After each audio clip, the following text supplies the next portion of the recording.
বাংলাদেশের সঙ্গে মার্কিন যুক্তরাষ্ট্রের বাণিজ্য চুক্তি সম্পন্ন হয়ে গেছে বলে দাবি সেই দেশের অন্তর্বর্তী সরকারের প্রধানের। মার্কিন যুক্তরাষ্ট্রের পাল্টা শুল্কের ঘোষিত হার 35 থেকে 20% নামিয়ে আনা সম্ভব হয়েছে বলে দাবি তাদের। এটাই নাকি বাংলাদেশের সবচেয়ে বড় জয়। সেই দাবি তুলে এবার নাচছেন মোহাম্মদ ইউনূস এবং তার উপদেষ্টা মণ্ডলী। মানে মিথ্যা যে মানুষ এত কনফিডেন্টলি বলতে পারে, এবং শেখ হাসিনা শুধু মিথ্যা কথা বলে নাই, পুরো একটা নেশনের মধ্যে একটা মিথ্যাবাদী চোর প্রজন্ম তৈরি করতে পেরেছিল। যেমন এক নম্বর জিনিস ধরেন আপনার নির্বাচন নিয়ে 111-এর পদধ্বনি শোনা যাচ্ছে। মাহফুজ আলম তার ভেরিফাইড ফেসবুক পেজে এটি পোস্ট করেছেন। এরপরই এটি নিয়ে নানা গুঞ্জন, নানা জল্পনা কল্পনা। তিনি এই 111-এর বিস্তারিত ব্যাখ্যা দেননি যে তার যে পদধ্বনি শোনা যাচ্ছে কেন সেই পদধ্বনি। যেমন আজকে কয়েকটা ঘটনা ছোট ছোট ঘটেছে। যেমন এই এনসিপিকে ইফতেখারুজ্জামান বলেছে যে কিংস পার্টি, সরকার কিংস পার্টি করেছে এবং 2জন প্রতিনিধি আছে। সুনামি আগাগুড়া মানে পা থেকে মাথা পর্যন্ত কলিজায় ভরপুর কিন্তু আমাদের বর্তমান রাষ্ট্রপতি শাহাবুদ্দিন ওরফে চুপ্পু সাহেব। আওয়ামী লীগ সরকার কর্তৃক যিনি মানে একদম রাতারাতি আসলে জিরো থেকে হিরো হওয়ার সুযোগ পেয়েছেন শেখ হাসিনার দয়ায়, তিনি হচ্ছেন আমাদের মাননীয় রাষ্ট্রপতি জনাব শাহাবুদ্দিন চুপ্পু। তো এই যে গত 1 বছর রাষ্ট্রপতি শাহাবুদ্দিন চুপ্পুর উপর ঝড় বয়েছে, সাইক্লোন, টর্নেডো, অনেক কিছু বয়ে গেছে, তবে বিএনপির কারণে কোথাও না কোথাও তিনি কিন্তু তার এই পথটাতে এখনো আসীন আছেন। আসসালামু আলাইকুম রহমতুল্লাহ, সবাই কেমন আছেন?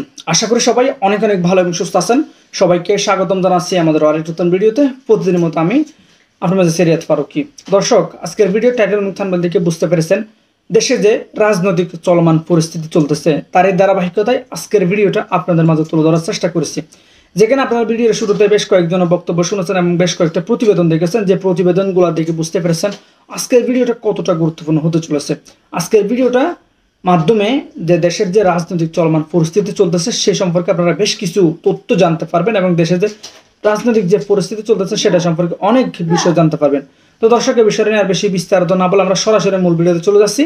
তার আগে ছোট্ট একটি অনুরোধ জানাতে চাই, যারা ফারুকি অনলাইন ইউটিউব চ্যানেলটিতে এখন তো চ্যানেল সাবস্ক্রাইব করে সাথে থাকবেন। যারা ইতিমধ্যে সাবস্ক্রাইব করেছেন তাদেরকে অসংখ্য ধন্যবাদ। যারা সাবস্ক্রাইব করেন তাদের উদ্দেশ্যে একটি কথা বলবো, দেখতে থাকুন, দেখতে দেখতে ভালো লাগবে, ভালোবাসা হয়ে যাবে ইনশাআল্লাহ। দর্শক, আর বেশি কথা না বলে আমরা সরাসরি এখানে ধারাবাহিকভাবে ভিডিওর বাকি অংশগুলো একটু বিস্তারিত। বাংলাদেশের সঙ্গে মার্কিন যুক্তরাষ্ট্রের বাণিজ্য চুক্তি সম্পন্ন হয়ে গেছে বলে দাবি সেই দেশের অন্তর্বর্তী সরকারের প্রধানের।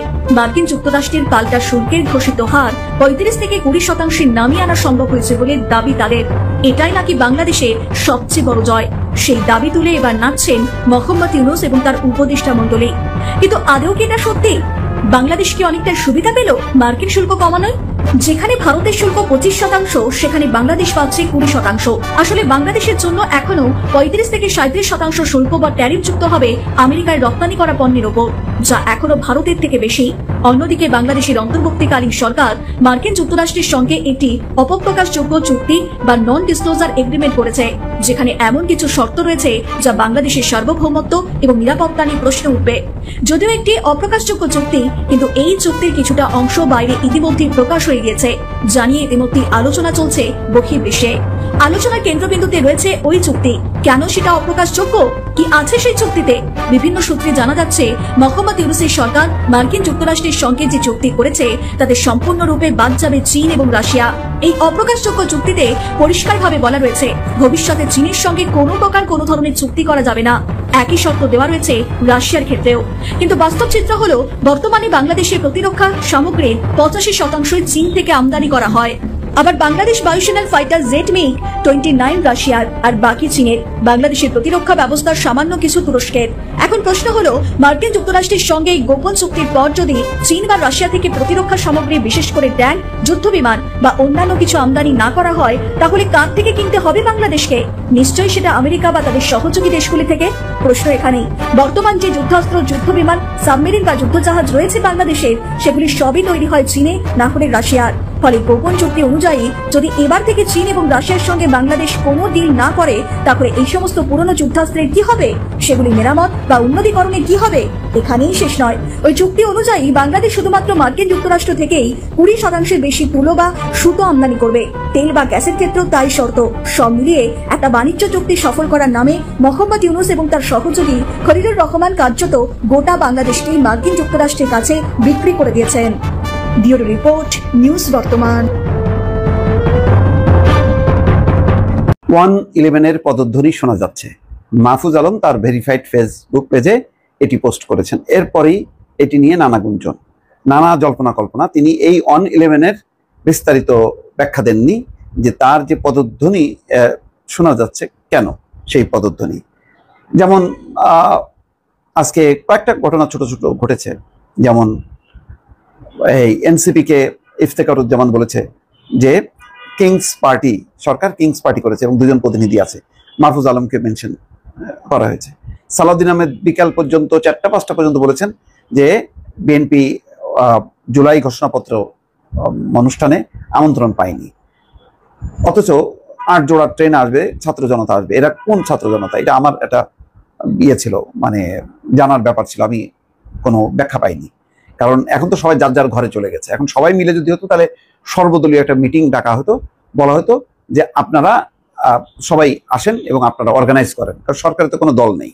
এই অবস্থায় যখন, এবং গতকালকে 2টা ঘটনা, একটা সমাবেশ থেকে নির্বাচনের জন্য বলা হচ্ছে তারুণ্যের প্রথম ভোট মানে ধানের শীষের পক্ষে হোক, আবার অন্যদিকে বলা হচ্ছে সংবিধান বাতিল, সেকেন্ড রিপাবলিক এবং তার ভিত্তিতে নির্বাচন, এরকম একটা দাবি বাস্তবায়ন করতে হবে। দাবির একটা মানে আওয়াজ শহীদ মিনার থেকে, এদিকে হচ্ছে নির্বাচনের আওয়াজ, সব মিলায় একটা ধোঁয়াশা। জামাত ইসলাম ঠিক আজকে কালকে এই ব্যাপারে কোনো কথা বলেনি, কিন্তু জামাতের অবস্থানটা বিএনপি যা বলছে তেমন না, অনেকটা ধরা যায় যে এনসিপি যা বলছে তার মতন করে। এর মধ্যেই ONE-11 পদধ্বনি শোনা যাচ্ছে।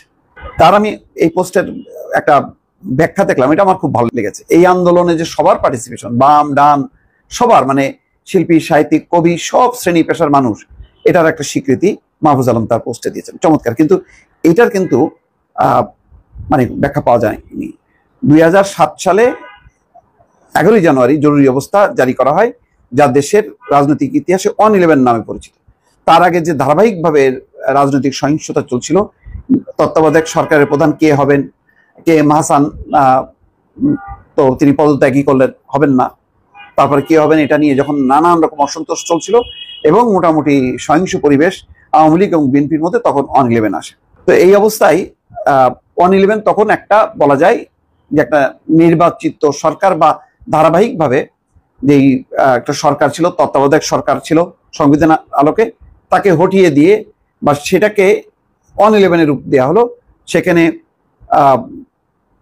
যে ইয়াজউদ্দিন আহমেদ নিজেই ছিলেন রাষ্ট্রপ্রধান এবং সরকার প্রধান, তার বদলে ফখরুদ্দিনকে আনা হলো সরকার প্রধান হিসেবে। অর্থাৎ নতুন যে ONE-11 সরকার, এটা আবার তত্ত্বাবধায়ক সরকারও বলা যাবে না।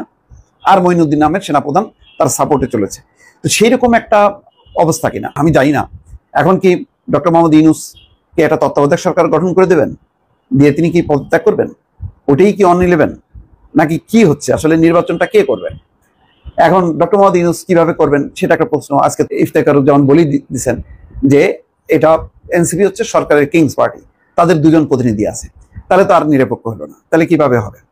তো একটা বজঘট অবস্থা। আবার যদি দাবি পূরণ না হলে এনসিপি বলছেন যে তারা নির্বাচনে অংশ নেবেন না, তারা নির্বাচন কমিশনকে বলছে মেরুদণ্ডহীন একটা দলের আজ্ঞাবহ, এবং সেখানে সামরিক উদ্দীপনা লোকজন আছে, মানে যেই নেতিবাচক, তাতে নির্বাচনের পক্ষে এটা মনে করা যায় না। আবার বলছেন যে পূর্ণ সংস্কার ছাড়া নির্বাচন যাব না। তাহলে এই যে পরিস্থিতি, এই পরিস্থিতিতে ডক্টর মোহাম্মদ ইউনূস নিঃসন্দেহে একটা বেকায়দায় আছে। আবার বলা যাবে না যে জুলাই ঘোষণাপত্র বা জুলাই সমর্থন নিয়ে সব রাজনৈতিক দলগুলোর মধ্যে চমৎকার একটা ঐক্য হয়েছে, সিদ্ধান্ত হয়েছে। তো এইরকম বজঘট অবস্থার মধ্যে দিয়েই একটা অস্বাভাবিক সরকার আসে বা পরিবর্তন হয়। যেমন একটা গণঅভ্যুত্থানের মধ্যে যেহেতু একটা ওই সরকার রান করতেছিল না, একটা ফ্যাসিস্ট কায়দায় চলে গেল, সুতরাং গণঅভ্যুত্থানের মধ্যে দিয়ে একটা পরিবর্তন। তাই এখন কি আবার এমন একটা রাজনৈতিক পরিস্থিতি হলো যে কারণে আরেকটা পরিবর্তন হবে, সেটার বিস্তারিত কিন্তু ব্যাখ্যা তিনি দেননি। তো যাই হোক, কথাটা গুরুত্বপূর্ণ এই কারণে যে মাহফুজ আলমের সাথে এনসিপি সম্পর্ক আর যাই হোক না কেন, সেটা বড় পরিচয় না। বড় পরিচয় তিনি হচ্ছেন এই অন্তর্বর্তী সরকারের একজন উপদেষ্টা। সেই উপদেষ্টা যখন বলে যে ONE-11 পদধ্বনি শোনা যাচ্ছে, তাহলে বোঝা যায় ডাল মে কুছ কালা হয়। আমাদের এখন অপেক্ষা করা ছাড়া আর কোনো উপায় নেই। দর্শক ভালো থাকবেন, আল্লাহ হাফেজ। আমার এখনো খেয়াল আছে রাষ্ট্রপতি একটা ভাষণ দিচ্ছিলাম, তো ওই সময় সম্ভবত ঘূর্ণিঝড় বা কোনো কিছু আসছিল, তো পাশ থেকে ওনাকে একজন আর্মি অফিসার বলছিল যে স্যার ঘূর্ণিঝড় আসছে। তো তিনি এতটাই সাহসী, হাসতে হাসতে বলছিলেন আমি নিজেই তো সাইক্লোন, তুফান, তারপর হচ্ছে কি জানি সুনামি, আগাগোড়া মানে পা থেকে মাথা পর্যন্ত কলিজায় ভরপুর কিন্তু আমাদের বর্তমান রাষ্ট্রপতি শাহাবুদ্দিন ওরফে চুপ্পু সাহেব। আওয়ামী লীগ সরকার কর্তৃক যিনি মানে একদম রাতারাতি আসলে জিরো থেকে হিরো হওয়ার সুযোগ পেয়েছেন শেখ হাসিনার দয়ায়, তিনি হচ্ছেন আমাদের মাননীয় রাষ্ট্রপতি জনাব শাহাবুদ্দিন চুপ্পু। তো এই যে গত 1 বছর রাষ্ট্রপতি শাহাবুদ্দিন চুপ্পুর উপর ঝড় বয়েছে, সাইক্লোন, টর্নেডো, অনেক কিছু বয়ে গেছে, তবে বিএনপির কারণে কোথাও না কোথাও তিনি কিন্তু তার এই পথটাতে এখনো আসীন আছেন। এই যে বর্তমান পরিস্থিতিতে আগামীকালকে জুলাইয়ের ঘোষণাপত্র প্রকাশিত হতে যাচ্ছে, তো আজকের দিনে এসে আমাদের রাষ্ট্রপতি যে বক্তব্য দিয়েছেন, এই বক্তব্য শুনে আমি 100% শিওর শেখ হাসিনা তিনি নিশ্চয়ই অবাক হয়েছেন, আশ্চর্য হয়েছেন যে হায় রে চুপ্পু, সময় বুঝা তুমিও কথা বলি, স্নেহ করে ডাকে আর কি। যাই হোক, কি এমন বক্তব্য দিচ্ছেন যে শেখ হাসিনার ঘুম প্রায় হারাম করে দিচ্ছেন। রাষ্ট্রপতি শাহাবুদ্দিন চুপ্পু বলছেন, জুলাই গণ অভ্যুত্থান ছিল দীর্ঘদিনের বঞ্চনা, দুঃশাসন, দুর্নীতি, লুটপাট, গুম, খুন, অপহরণ, ভোটাধিকার হরণ সহ সব ধরনের অত্যাচার, নিপীড়নের বিরুদ্ধে তরুণ প্রজন্ম এবং আপামর জনতার ক্ষোভের বিস্ফোরণ। এই প্রত্যেকটা ওয়ার্ড কিন্তু বাস্তব। এখন আওয়ামী লীগের যারা ফ্যান ফলোয়ার আছে বা আমরা যারা বিভিন্ন দলগুলোর সাপোর্টার আছি, আমরা মনে করি যে না ভাই, আমার নেতা বা আমার নেত্রী ক্ষমতায় থাকাকালীন যা করতেছে সবই জায়েজ। এই সেন্সে কারা থাকে? যারা দল ক্ষমতায় থাকলে সুবিধার ভাগিদার হয়, কিন্তু আবার যারা সুষ্ঠু রাজনীতি পছন্দ করে, যারা মনে করে রাজনীতির মানুষ হচ্ছে দেশ সেবা, জনসেবা, তারা কিন্তু এই জিনিসগুলোকে পছন্দ করে না। তো রাষ্ট্রপতি চুপ্পুর এই বক্তব্য শেখ হাসিনার যে শাসনামল, সেই শাসনামলের একটা ভয়াবহ চিত্র কিন্তু তুলে ধরেছে। এখন এই ঘটনাগুলো কি বাংলাদেশে ঘটছে? অবশ্যই ঘটছে, ডেফিনেটলি ঘটছে। এখন আপনি আমাদের গালি দিতে পারেন, কিন্তু এই কথাগুলোকে অস্বীকার করার সুযোগ নেই। রাজনৈতিক প্রতিহিংসার যেই মানে রূপরেখা আওয়ামী লীগের 15 বছরে আমরা দেখেছি, গত 1 বছরেও এই রূপরেখা কিন্তু কম দেখি নাই। যে আওয়ামী লীগ শাসনামলে যারা বিএনপি জামাত করতো, তাদেরকে রাজনৈতিকভাবে বা সরকারের বিরুদ্ধে যারাই কথা বলতো, তাদেরকে সরকারিভাবে রাষ্ট্রীয় যন্ত্র ব্যবহার করে দমন নিপীড়ন করা হতো, পলিটিক্যালি ক্যারিয়ার ধ্বংস করা হতো, যাকে যেভাবে দরকার ওইভাবে সাইজ করা হতো। তো গত 1 বছরে কি আর পরিবর্তন খুব বেশি ঘটছে? হ্যাঁ, কিছুটা উন্নতি হয়েছে, বাট একবার যে সব বদলাই গেছে তা কিন্তু না। গেল 3 দিন আগে হিউম্যান রাইটস ওয়াচের যুক্তরাষ্ট্রভিত্তিক যে সংস্থা, তারা কিন্তু একটা প্রতিবেদন দিয়েছে যে এখনো বাংলাদেশে আমরা দেখি কথায় কথায় কি ছিল, আওয়ামী লীগ বলতো তুই শিবির, তুই জামাত, আর এখন বলা হয় তুই আওয়ামী লীগের দোসর, এরকম ট্যাগ কিন্তু এখনো বন্ধ হয় না। তো শাহাবুদ্দিন চুপ্পু তিনি আপনার বলছেন যে এই বৈষম্যমূলক ফেসিবাদী ব্যবস্থাকে বিলুপ্ত করে গণতন্ত্রের পুনঃপ্রতিষ্ঠা, জনগণের ক্ষমতায়ন এবং মত প্রকাশের স্বাধীনতাকে সুনিশ্চিত করাই ছিল জুলাই অভ্যুত্থানের মূল লক্ষ্য। আর এই বক্তব্য দেওয়ার পরে যেই পত্রিকাগুলোতে এই নিউজটা হয়েছে, শাহাবুদ্দিন চুপ্পুর 14 গোষ্ঠী আওয়ামী লীগের নেতাকর্মীরা উদ্ধার করছে। কেউ বলছেন মির্জাফর, কেউ বলছেন বিশ্বাসঘাতক, কেউ বলছেন বেইমান। কিন্তু আপনি ভাই একবার চিন্তা করছেন, আপনি যদি চুপ্পু সাহেবের জায়গায় থাকতেন, আপনি আরো 2 লাইন বেশিই বলতেন। কারণ জলে বসবাস করে আপনি কুমিরের সাথে পাঙা নিবেন, এটা কিন্তু সম্ভব না। এই মুহূর্তে রাষ্ট্রপতির যে বর্তমান অবস্থা, তিনি কিন্তু জলের মধ্যে আছেন, আর আশপাশে যারা আছেন তারা ওনারে দিয়ে কি কি করাইতে পারেন বা কোন ধরনের চাপ প্রেশার তিনি নিচ্ছেন, এই বিষয়টা একমাত্র এক আল্লাহ পাক জানে, দ্বিতীয়ত চুপ্পু সাহেব ছাড়া আর কেউই জানে না। তবে ওনার কথাগুলো কিন্তু সত্যি ছিল। ভালো থাকুন, আসসালামু আলাইকুম। মানে মিথ্যা যে মানুষ এত কনফিডেন্টলি বলতে পারে, এবং শেখ হাসিনা শুধু মিথ্যা কথা বলে নাই, পুরো একটা নেশনের মধ্যে একটা মিথ্যাবাদী জোর প্রজন্ম তৈরি করতে পেরেছিল। যেমন 1 নম্বর জিনিস ধরেন আপনার নির্বাচন নিয়ে, আমরা সবাই জানি যে এরশাদ নির্বাচনে কারচুপি করেছিল, বিএনপি 1996 নির্বাচনে কারচুপি করেছিল। তো অনেকে হয়তো ভাবতে পারেন আওয়ামী লীগ কারচুপি করেছে, সমস্যা কি? বিএনপি করেছে, জাতীয় পার্টি কিন্তু করেছে। 73 ইলেকশনে একটু কারচুপি ছিল। সমস্যাটা কোন জায়গায় সেটা আপনাদের বুঝতে হবে। সমস্যা হচ্ছে মাত্রা এবং ব্যাপকতায়। মাত্রা এবং ব্যাপকতায় আপনাকে উদাহরণ দিয়ে দেখাই। যেমন যখন 1986-এ এরশাদ একটা ইলেকশন করলো, তখন রাজপথে প্রতিবাদ আসলো, সংসদ ভেঙে দিল। 88-এ যখন একটা আরও সাজানো নির্বাচন করলো, তখন প্রতিবাদ আসলো, 90-তে ক্ষমতা ছেড়ে দিল। ক্ষমতা ছেড়ে দিয়েছে। এই পুরো প্রক্রিয়াতে 9 বছরে আপনারা হিসাব করে দেখেন 40-50 জন মানুষ হত্যা করা হয়েছে। 9 বছরে 40-50 জন, বিভিন্ন আন্দোলন সংগ্রামে 40-50 জন, বাড়িয়েও বলতে পারি। আমার নিজের মনে পড়ে জাস্ট 20-25 জন। আচ্ছা, ফর দ্য সেক অফ মানে কি বলবো, যে পলিটিক্যাল কারেক্টনেস ধরে না 40-50 জন মারা গেছে বললাম 9 বছরে। আর নির্বাচনে কারচুপি করার পরপরই ছেড়ে দিয়েছে। বেগম খালেদা জিয়ার আমলে 1996-এ মাগুরা ইলেকশনের পর একটা ভুয়া ইলেকশন হয়েছিল, আপনারা জানেন। এরপরে আন্দোলন হওয়া মাত্র কয়েক মাসের মাথায় উনি একটা কেয়ারটেকার গভর্নমেন্ট বিল পাস করে ক্ষমতা ছেড়ে দিয়েছেন। 10-12 জন মারা যায়নি পুরো আন্দোলনে। অর্থাৎ ওনারা রাস্তার ভাষাটা পড়তে পারতেন, রেসপেক্ট ছিল মানুষের প্রতি। হয়তো অন্যায় করার চেষ্টা করেছেন, এরশাদ হোক, শেখ হাসিনা হোক, খালেদা জিয়া হোক, কিন্তু যেই মানুষের পালস দেখেছেন সাথে সাথে ক্ষমতা ছেড়ে দিয়েছেন। সাথে সাথে কেউ সময় লেগেছে 2 বছর, বেগম জিয়ার সময় লেগেছে 2 মাস। আর শেখ হাসিনা মানে কারচুপির মাত্রা যদি দেখেন, আগের সব কারচুপির মাত্রা ছাড়িয়ে গেছে। আগে ইলেকশনটা হতো, ইলেকশনে কারচুপি হতো। উনি 2014 সনে ইলেকশন হওয়ার আগেই সংসদ নির্বাচিত হয়ে গেছে। ইলেকশন হওয়ার আগেই 153টা আসনে ইলেকশন হওয়ার আগে ইলেকশন হয়ে গেছে। মানে even without election the parliament was formed, even before the election parliament was formed. সারা পৃথিবীর ইতিহাসে এরকম ভুতুরে নির্বাচন হয় নাই। আপনাদেরকে আমি কত জায়গায় যে রেফারেন্স খুঁজি মানুষকে বলি, এরকম ইলেকশন হয়েছে 153টা আসনে, মেজরিটি আসনে আনকনটেস্টেড। তারপরে মানুষ কি পরিমাণ বিক্ষুব্ধ হয়েছে। তখনও উনি প্রায় শখানেক লোককে হত্যা করেছিলেন। এক বছরের পরের বছর আন্দোলনে শখানেক লোককে হত্যা করেছিলেন 2014 ইলেকশনের পরে। 2018 সনে আগের রাতে ভোট ব্যালট বাক্স ভরে রাখা। আপনারা জানেন এগুলো মিথ্যা কথা না। পৃথিবীর ইতিহাসে এরকম নজির নেই। দিনের বেলা করে মারধর করে আগের রাতে ভরে রাখা। আর 2024 তো ফাতরামের ইলেকশন, আমি আর দামির ইলেকশন দেখেন। পরপর 3টা এরকম জঘন্য নির্বাচন করেছে। এই ইতিহাস এই উপমহাদেশে কারো আছে? এশিয়াতে হয়তো নর্থ কোরিয়া 2-একটা কান্ট্রি পাবেন। এই উপমহাদেশে কারো আছে? কোনো সামরিক শাসকেরও আছে? এবং মানুষের, আমি সবসময় বলতাম শেষের দিকে বলতে কি, মানুষকে নিয়ে ঠাট্টা মশকরা করে। প্রত্যেকটা মানুষ জানে ইলেকশন হচ্ছে না, তারপরে যা বলতেছে যে এরকম বাংলাদেশের মানুষ ভোটাধিকার প্রয়োগ করেছে, সুষ্ঠু নির্বাচন হয়েছে। মানে মানুষের তো অডাসিটির সীমা থাকা উচিত, সীমা থাকা উচিত। সব কিছুর মাত্রা থাকে, সব কিছুরই মাত্রা থাকে।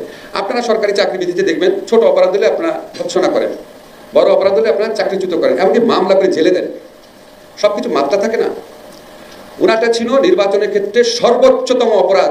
পরপর 3 বার 15 বছর বাংলাদেশের মানুষকে ভোট দিতে দেয়নি, 15 বছর। এবং কোনো রকম অনুশোচনা নাই। এমন একটা ইয়ে ছিল যে মানে মিথ্যা যে মানুষ এত কনফিডেন্টলি বলতে পারে, আমি ওনাকে নিয়ে আমার বিস্ময় কখনো শেষ হয় না, জীবনেও শেষ হবে না। মিথ্যা কথা মানুষ এত কনফিডেন্টলি বলতে পারে, এত অনায়াসে বলতে পারে। এবং শেখ হাসিনা শুধু মিথ্যা কথা বলে নাই, পুরো একটা নেশনের মধ্যে, এই আপনি ফরেন সার্ভিস বলেন, পুলিশ সার্ভিস বলেন, জুডিশিয়ারিতে বলেন, বিশ্ববিদ্যালয় শিক্ষকতে বলেন, সমস্ত জায়গায় একটা মিথ্যাবাদী জোর প্রজন্ম তৈরি করতে পেরেছিল, যারা ওনার সমস্ত মিথ্যা বিশ্বাস করত এবং ওই কি একইভাবে মিথ্যা কথা বলতো। এটা হচ্ছে নির্বাচন। তারপর হচ্ছে আপনার নির্যাতন। এরশাদের আমলে, খালেদা জিয়ার আমলে নির্যাতন হয়েছে, সেখানে একটা মাত্রা ছিল। আমি বলি যে আচ্ছা, খালেদা জিয়ার আমলে ক্রস ফায়ার হয়েছে, অন্তত বডিটা খুঁজে পেতেন, 2টা-3টা প্রশ্নের উত্তর দিতে হইতো। এই প্রশ্ন হন্ট করতো যে আপনারা হত্যা করেছেন, উনি এসে বডি শুদ্ধ গায়েব করে দিল। তো প্রিয় দর্শক, এই বিষয়টি আপনার মূল্যবান মতামত অবশ্যই কমেন্ট করে জানাবেন। আর কে কোথা থেকে আজকের ভিডিও দেখেছেন অবশ্যই নিচে কমেন্ট করে জানাতে ভুলবেন না। ধন্যবাদ সবাইকে। আজকের ভিডিওটি দেখে আশা করি আপনাদের কাছে ভালো লেগেছে। ভিডিওটি ভালো লাগলে অবশ্যই শেয়ার করে দেবেন, চ্যানেল সাবস্ক্রাইব করে সাথে থাকবেন। দর্শকের ভিডিওটি দেখার জন্য সবাইকে অসংখ্য ধন্যবাদ জানিয়ে এখানে শেষ করবো। দেখাবো না কোনো ভিডিওতে। ভালো থাকবেন, সুস্থ থাকবেন। আল্লাহ হাফেজ।